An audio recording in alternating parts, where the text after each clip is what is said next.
I was in Texas not long ago, and one of my college buddies lives there. His name is Bill.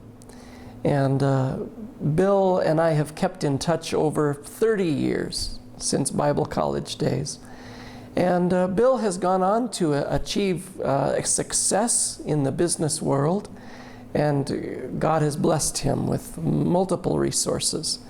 So one day, Bill invited me over on a Friday afternoon to visit he and his family, and I got there about 4:15, and I sat talking with he and his wife, Julie, and he looked at me and said, "When's the last time you had fun?" I said, "Well, that's a good question. It's maybe been a little while since I just had fun." And he looked at me and said, "Come on, we're going to have fun." So he told me to get up. I walked out into his garage where there was parked a new car of his, a 2004 Maserati Spider convertible. The top was down. He said, "Come on, let's go for a ride."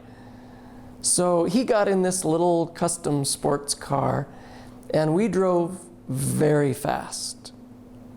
I'm not going to tell you how fast, because you would probably say, "I'm sure the angels jumped off the car because you were going too fast." But we drove to a little airport where he has a hangar. And he opened the door, and there was his airplane. We parked the Maserati. We got in his airplane, and we flew off to Llano, Texas, to Cooper's Barbecue. I'd never heard of Cooper's Barbecue, but apparently it's a great place. So we ate barbecue. Sun was going down. We hopped back in the plane. We flew back to his hangar, and in his hangar is a 1989 Bentley, limited edition, one of only 17 left-hand drive models made that year in the world. And he decided it needed a little run. So we got in his Bentley, and we did 0 to 60 tests. I won't tell you where, but that was fun. And then we left the airport and drove down to George Strait's restaurant, famous country western music. We sat and listened to country western music and had something to drink and enjoyed ourselves. And then about 10:30, he looked at me and said, "The new Star Trek movie is out. You want to go see it?"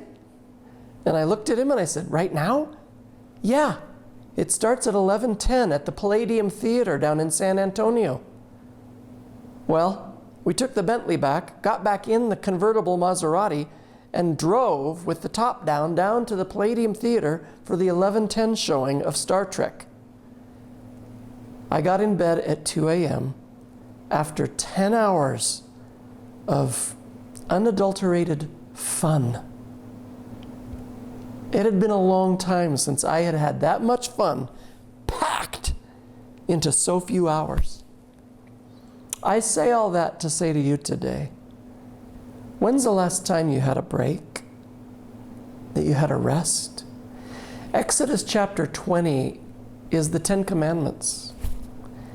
And one of those commandments is to take a Sabbath rest. The Bible says that God worked and created for 6 days, and on the seventh, he rested from his work. And he commands us as his people to take breaks, to have rests, to have fun.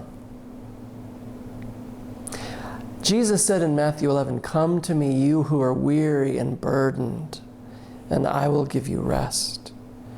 Take my yoke upon you, learn about me, because I'm gentle and humble of heart, and you'll find rest for your souls." The reason for a Sabbath rest, and a Sabbath is important in the sense that it's also a time to really reflect on and think about God. And somehow when you take time apart with God, all the other stuff of the world that presses and weighs you down and brings concern, God allows you during those Sabbath rests to get perspective and to remember that in this world, Jesus said, you'll have trouble, you'll have problems. But be of good courage. Take heart, because Jesus said, I've overcome the world. I think a Sabbath rest you need to incorporate the Lord in, but you also need to take times just to have fun and to allow yourself to forget all the pressures and the cares of this world that choke out the life of God's Spirit. Take some time to rest. Take some time to have fun. God bless you. Thank you for watching Soul Steps today. We appreciate it. Please remember to visit our website at soulsteps.org. There you'll find opportunities to ask for prayer. There's a list of volunteer needs that we have so you can help us grow and develop our team and this work. And it'll show you opportunities for giving financially as you're able. We appreciate your support in every way. And remember that soul steps are important today because God cares about who you are and how you live. God bless you.